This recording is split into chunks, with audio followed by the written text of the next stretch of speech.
Okay, guys, so we are going to work through the 4 FRQs from set 1 for the AP test.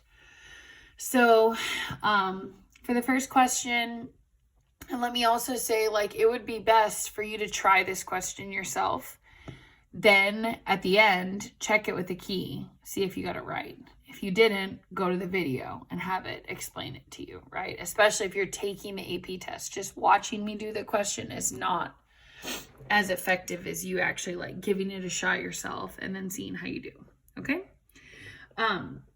But if you're not taking the AP test, then you can just work through it with me and that's totally fine. So we have F prime, G prime, all in our chart here. Part A asks for the relative minimum on the interval from -2 to 3.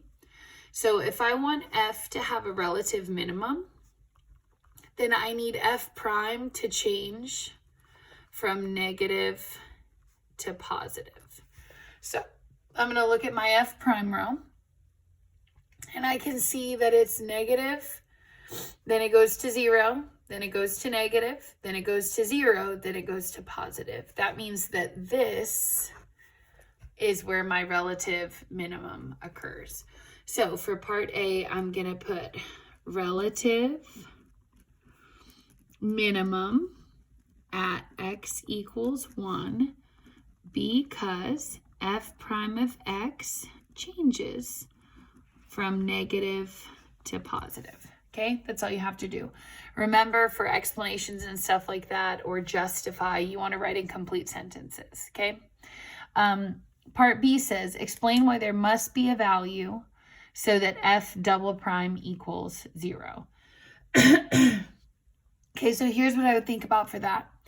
So f double prime, first of all, if that was in my chart, I could just look for it to have to like go through 0 with IVT, right? So if f double prime went from -3 to +10, I would be like, oh, well, I had to hit it. Here's the problem.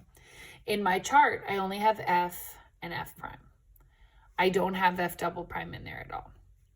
So what I'm going to have to use instead for part B is mean value theorem. Okay, so the first thing I would have to say is that f is differentiable, which it tells me right there that it is. So I'm going to say f prime is differentiable. Now, hopefully you remembered that continuous, okay, starting with the C, continuous is a closed interval. Differentiable is an open interval. So I'm going to say f prime is differentiable on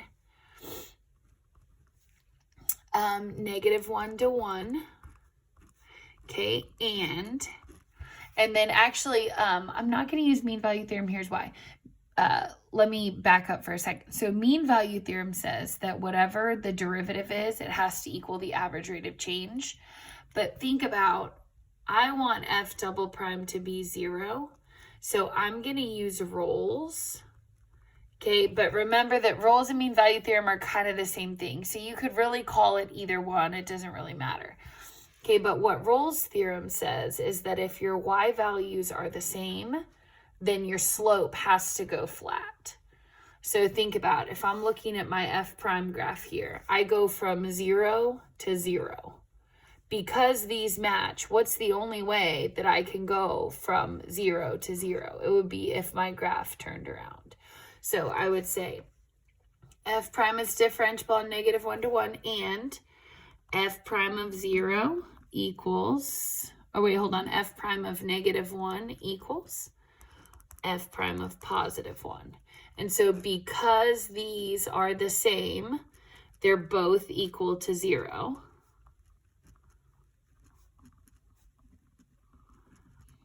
Then I can automatically guarantee that Rolle's states, therefore, Rolle's guarantees that the instantaneous rate of change of f prime, which would be f double prime, has to be equal to 0 for some x on that interval.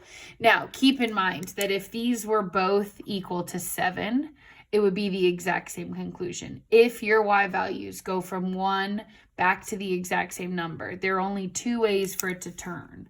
Okay, so think about it. I can either go from here to here by going up and then down, Okay, or I can go sharp turn up and then down, but here's the problem. If it's a differentiable function, which it tells me that it is, then that means that I can't have a cusp. Then I had to do a smooth corner, which means that I'm going to have that zero slope there. Okay? All right, let's go on to part C. So part C says h of x is defined by ln of f of x. Find h prime of 3. Show the computations that lead to your answer. Okay, so remember that h of x equals natural log of f of x. And then I'm going to write the derivative for natural log over here just to remind you. The derivative of ln u is 1 over u times u prime. Okay, that's the chain rule, or it's u prime over u. Now, I like this one a lot better because instead of it being like a fraction multiplied by something else, it's just like one big fraction. So I'm going to use this one. Okay, so if this is h of x, then h prime of x is going to be u prime over u. Now, this is my u right here, f of x, so it's going to go on the bottom. And then if I have to put u prime on top, that would just be f prime of x. Then from there, I want h prime of 3. Okay, well, h prime of 3 is just going to be f prime of 3 divided by regular f of 3. And then I can use my chart for that. So f of 3 is 7. And f prime of 3 is a half. And then remember, this is not going to have a multiple choice part of the exam this year, so I would leave it just like that. Okay, that's perfect right there. Okay. All right, last part of the question, part D.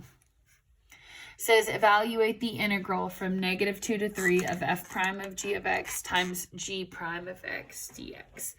Okay, so let's write that out here. We have -2 to 3 f prime of g of x multiplied by g prime of x dx. So there was a question like this in the progress check last week that threw some people off. So remember that if you have a function plugged into another function, you're doing u substitution. So my u is going to be g of x, which makes my u prime g prime of x dx. And actually, let me rephrase that. Remember, when we have u, we find du. Okay, then that means that dx equals du over g prime of x.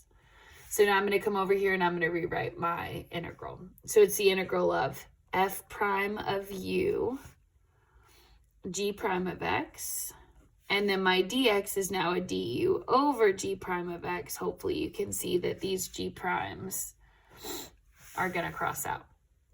The other thing I have to remember to do is to plug in my endpoints and change them.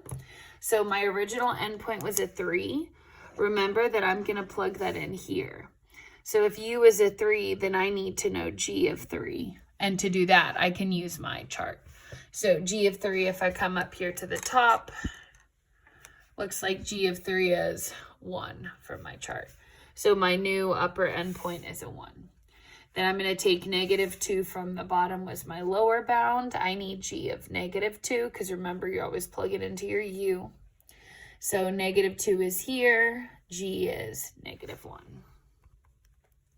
Then from there, I can now do the antiderivative. So if this is f prime, what is the integral of f prime? Well, that would be regular f of x. And then remember that I'm going to plug in 1 on the top, -1 on the bottom. Then I'll get those two values and I'll subtract. But if I plug in 1 to regular f, that's just f of 1. Then look up at your chart. I can see here that f of 1 is 2. Then I'm going to do f of -1. So come back up to my chart. -1 is here. F is going to be 8. And then I can take those two things and subtract. So I'd have 2 minus 8, which is -6. Okay. All right, go ahead and go on to that next question, please. Good job. Okay, next one is a calculator question. So it says you have a 12,000 liter tank filled to capacity. Then it says at time 0, water begins to drain out at a rate modeled by R of t. So this is the rate that it is draining out. Okay, part A says, is R continuous at 5? Show the work that leads to your answer. So remember, for something to be continuous, this is going to be your I.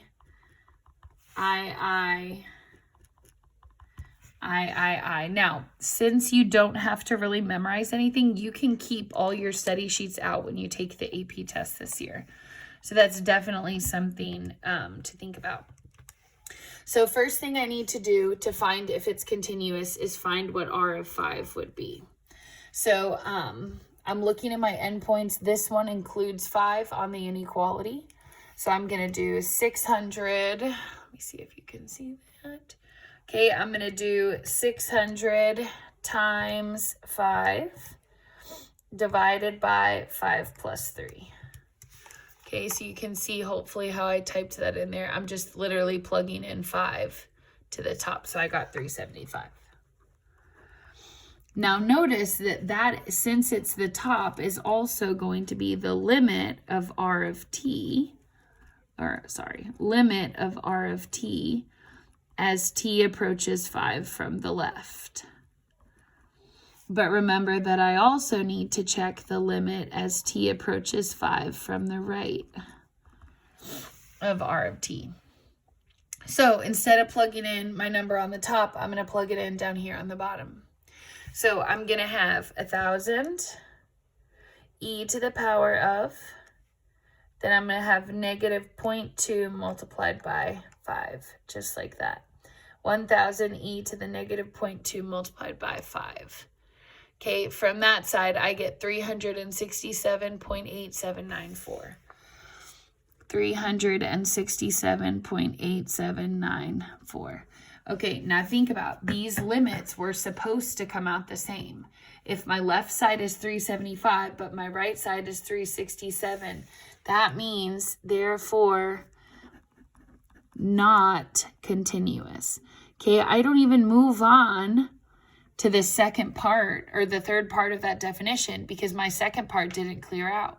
So I would say because left and right-sided limits are not equal. Okay, now make sure that you're still showing this notation up here to show that you know the limit form and stuff like that. But when you're explaining, it would be okay to write it like we did right there. Okay, part B. Part B says, find the average rate at which the water is draining from the tank from 0 to 8 hours. The first thing that I want to point out to you is that I want an average rate. Now, it does not say average rate of change. So I want you to think about, this is already the rate that the water is draining out. It says water begins to drain out of the tank at a rate modeled by. Okay, so this is the rate that the water is going out, and I want the average rate. Okay, that means that I actually want the average value, okay, which is 1 over 8 minus 0, integral 0 to 8, and then of that function R of t dt, okay? So one more time, this is a rate. I want the average rate. My y value stayed the same. That means I'm doing my average value formula. Now here's where this gets a little bit tricky. Okay, my equation is given to me as a piecewise function. 0 to 5, I have to use this function, but then 5 to 8, I would have to use the second function. So here's what you would do. 1/8. And then I'm going to have to split this integral up into 2 pieces. I'm going to go from 0 to 5 using 600t over t plus 3 dt. And then from 5 to 8, I'm going to have to finish out with the 1,000 e to the negative 0.2t dt. Okay, so this is going to have to split up because it's piecewise into those 2 pieces. And then from there, you would just work those integrals out, okay? So let me go ahead and do that now. So my y1 is going to be the 600 600x over x plus 3. And then my second function here is going to be 1000 e to the power of negative 0.2x. Okay, so I'm getting out of that. I'm going to do math 9. I'm going to go from 0 to 5 with my first function, which is y1 dx, plus math 9 again, 5 to 8, finishing out the interval, but I'm going to use function y2 with respect to x. Okay, and when I add those two integrals, I get that. Then I'm going to divide the final answer by 8. So I get 258. 0.0527. Okay, then also keep in mind that if this is my original units were liters per hour, then my units here are still liters per hour. Okay, part C. Part C says to find r prime of 3, so I can do that in the table pretty easily here in the calculator. So here's my function. I want to take the derivative, which is math 8. And then if I want to do it at 3, I have to think about, do I want to use y1 or y2? Okay, well, think about where 3 fits in. 3 is between 0 and 5, so I need to make sure that I'm taking the derivative of y1. Now, keep in mind, math 8, d dx y1. Okay, now keep in mind that I'm not going to take the derivative at all by hand. I'm going to do it in the calculator because this is a calculator question, okay? So the derivative of y1 at x equals 3, that gives me 50.000. So I'm just going to round that to 50, okay, because I see that I have more than 4 zeros here, and that's the most that you would have to round that off to, okay? Then it says using correct units, explain the meaning of the value in the context of the problem. Okay, so this is in liters per hour. So then our prime is going to be in liters per hour squared. So I would say at time t equals 3, the rate water is draining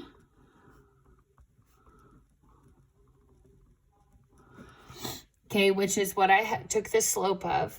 Okay, because it came out to be positive, I'm going to say it is increasing at a rate of 50 liters per hour squared. Okay, at time 3, the water is draining. The rate the water is draining is increasing at a rate of 50 liters per hour squared. Okay, then the other thing I'm noticing here is that I did not label my 3 with units. So remember that if this is liters per hour squared, then 3 is measured in hours. So go ahead and just squeeze that in right there, okay? Last part says, write but do not solve an equation involving an integral to find the time A when the amount of the water in the tank is 9,000 liters. Okay, so this is where you have to think about what's already in the tank. It says at the very beginning that my tank is 12,000 liters and that it's filled to capacity. That means that I'm starting with 12,000 liters in my tank. And then I'm going to minus the water as it leaks out. So think about if this is measured in liters per hour, then when I integrate that, I'm going to get the liters that have leaked. So I'm going to go from 0 to t, r of t dt.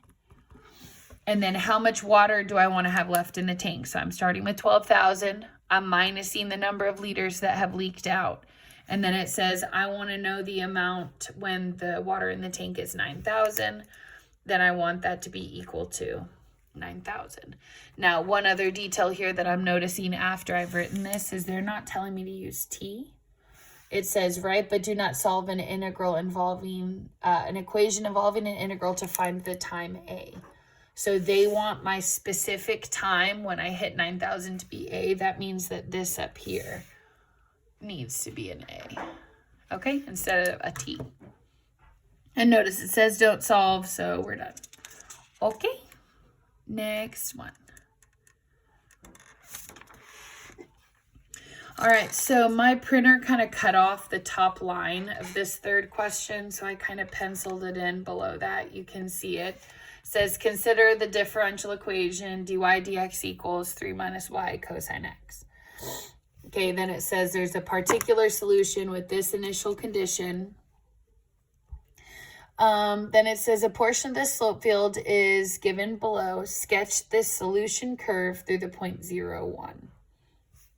Okay, so 0, 1 is here. And then sketch the solution curve just means you're going to follow the direction of the slope field. So I can see here I'm kind of going like up and then down, versus here I'm kind of going like down and then up. Okay, and again, it doesn't have to be the perfect shape. You just have to follow the direction of the slope field. Okay, part B.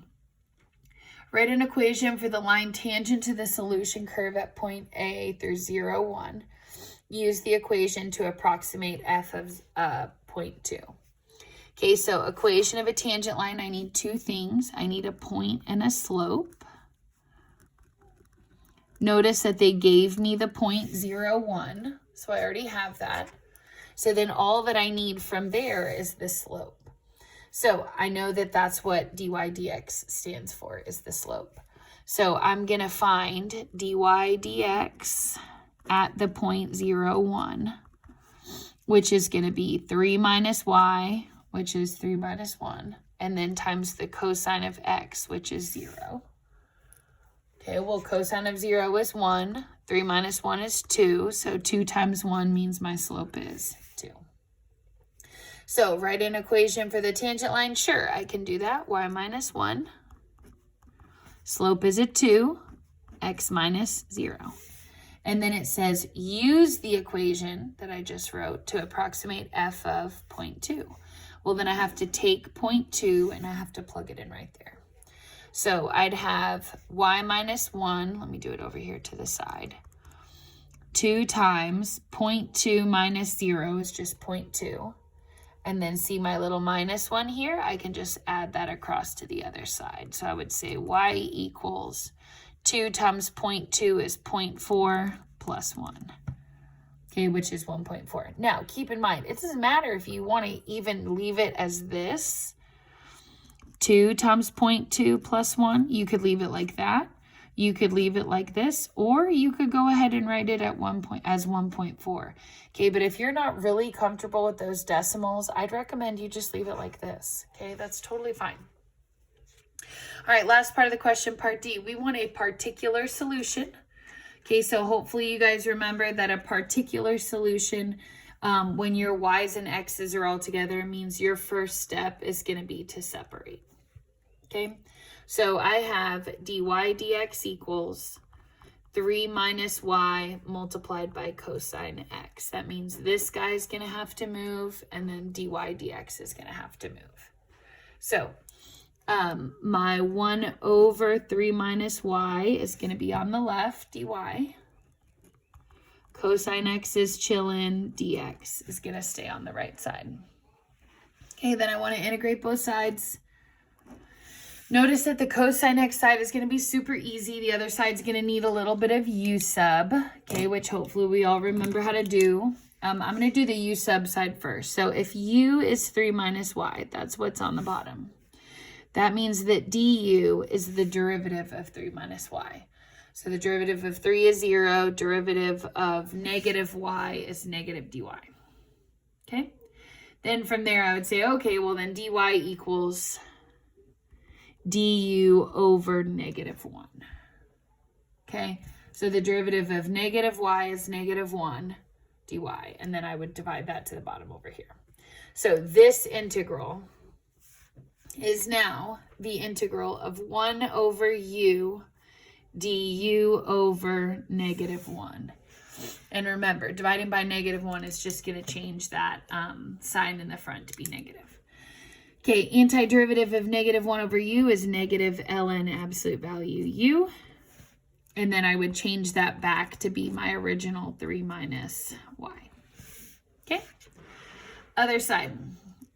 Integral of cosine, we're on our snow cone here.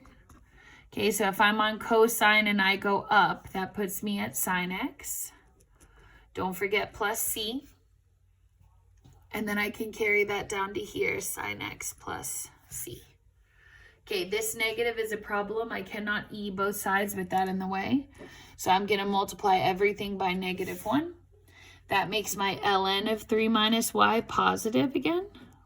It's going to turn my sine x to be negative, but then my c, nobody cares. Doesn't matter. Then I can e both sides. E and ln are going to cross out just like usual. So now I have 3 minus y equals c e to the negative sine x. Okay, remember we talked about that c can drop down to the front, and that gets rid of the absolute value bars. Then I can take my 3 and move it across. So I have negative y equals c e to the negative sine x minus 3. And then I don't like this minus here, so I'm going to multiply everything by -1 again, which is going to give me a positive y. C is unknown, so I'm not going to bother to change the sign on it. But then -3 is now a +3. That is my general solution.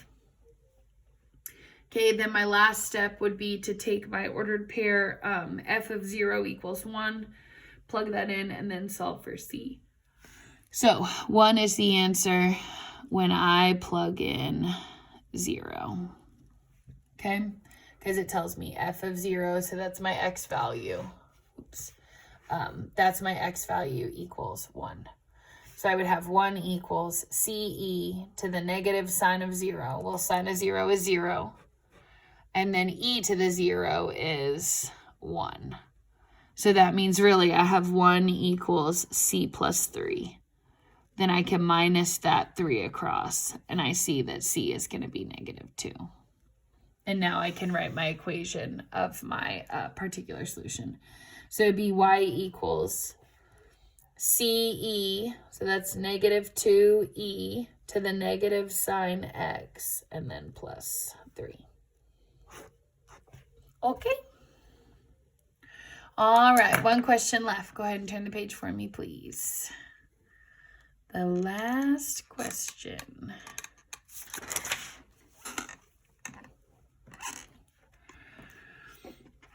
Okay, so number 2 says the rate at which people enter an auditorium for a rock concert is modeled by the function r given by blah, blah, blah.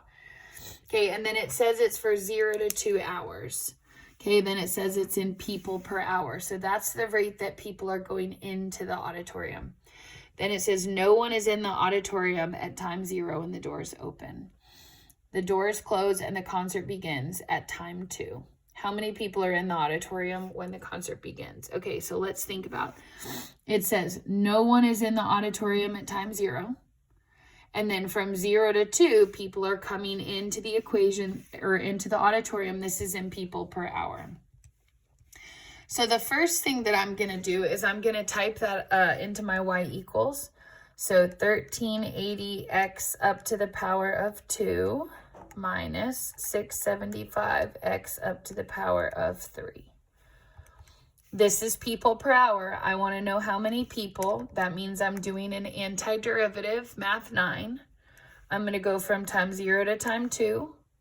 My function alpha trace y1 and then dx. Okay, just like that. So if this is people per hour, this is going to tell me the number of people that went in. So 980 people entered the auditorium. Now, if I don't write the integral out, I'm not going to get credit on the AP test. So make sure that you, even though you're doing it in the calculator, you need to record what calculation you're doing, okay? Okay, so part B. Find the time when the rate at which people enter the auditorium is a maximum. Justify your answer. Okay, so think about, I want the rate to be a maximum. Okay, so let's take a look at our graph. So this is a graph of the rate. Now notice I actually can't really hardly see anything here. So what I'm going to do is I'm going to go into my table and I'm going to just kind of look at my y values. So at 0, it's 0. At 1, it's 700, and at 2, it's 120. Now, keep in mind, after 2 hours, okay, the auditorium's closed, nobody's going in anyway. So I'm going to go into my window here. I'm going to make it 0 to 2 hours. And then I'm going to make my Y min 0 and my Y max 800. Okay, because remember that 1 was like 710 or something. So I want to make sure that I can see enough of my graph. Okay, so this is the rate that people are coming in. So they come in more slowly. Okay, then I have a maximum here in the middle and then a minimum over here. So what I'm going to do is I'm going to just find the max in the calculator. Okay, so I'm going to go on the left, push enter. Then I'm going to bubble my little arrow over to the right side until I see it on the other side of the hump. Okay, push enter. And then I'm going to push enter again. So I see my maximum happens here at 1.3629. Okay. So I would say the maximum rate people enter is at t equals 1.3629. Now it tells me to justify my answer. So I want you to think about, if I have a graph of r of t here, here's my graph, it went up and down right here. Okay, this is a graph of r of t. How do I know that this is the max? Okay, well think about what happened to the slope. My slope went from uphill to downhill. So I'm going to say because r prime of t changes positive to negative. Okay, now that's not quite the complete answer. The other thing that you have to state is that that's the only place that the slope change sign. Because remember, if you have more than one critical number, then you have to do a candidate's chart. So I'm going to say, and this is the only relative extrema on 0 to 2. So I'm saying this is my relative maximum, okay, because my slope changes positive to negative, and this is the only place my direction changes, so I know it would automatically, okay? All right, part C says the total wait time for all the people in the auditorium is found by adding the time each person waits, starting at the time when people enter the auditorium to when the concert begins. Okay, then it says the function W models the total wait time for all the people who enter. The derivative of W is W prime. Find W of 2 minus W of 1, the total wait time for those who enter the auditorium. Okay, so let's kind of break this down. So the first thing that I'm noticing here is this. They tell me that W prime of T is 2 minus T times R of T. Now remember, this is what I have in my calculator right now, okay? And they're telling me to find W of 2 minus W of 1. Okay, so the first thing that I want you to look at is the notation. This is W prime. I want regular W. That means that I need to do an antiderivative, right? So I'm going to integrate W prime. Okay, now when am I going to integrate W prime? Well, my times are 2 and 1. So let's go 1 to 2. What would that be if I worked out this antiderivative? Well, the antiderivative of W prime is W, and then I do 2 and then 1, which is exactly what they're asking me to find. Does that make sense? So they're asking you in kind of a really weird way. They're just telling you to do this, which I can do in the calculator. So watch.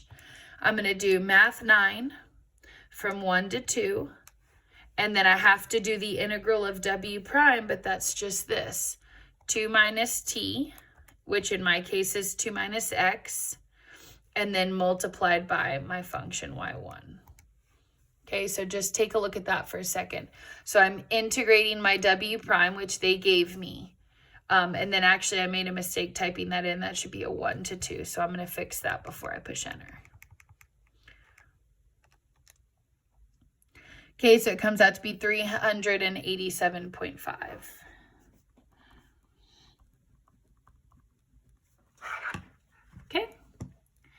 All right, part D. Says, on average, how long does a person wait in the auditorium for the concert to begin? Consider all people who enter the auditorium after the doors open and use the model for wait time from part C. Okay, so first let's talk about this number right here is the total wait time from 1 to 2. Now, I want the total wait time for everybody. So what I'm going to do is I'm going to come into my equation here and I'm going to change this 1 to a 0. Because remember, I want the total wait time for everybody. So the total wait time was 760 minutes. So for part D, I'm going to say total wait time from 0 to 2 is the integral from 0 to 2 of w prime of t, which is 760 minutes. Okay, now, how could I make that on average, how long does a person wait? So think about, if this is how long everybody's waiting, then all that I'd have to do to make that like an average is divide that by the total number of people that were in the auditorium. So think about, all together, everybody waited 760 minutes. Well, how many people entered? 980. So I would just divide that by 980 people, okay, which I can easily do in the calculator.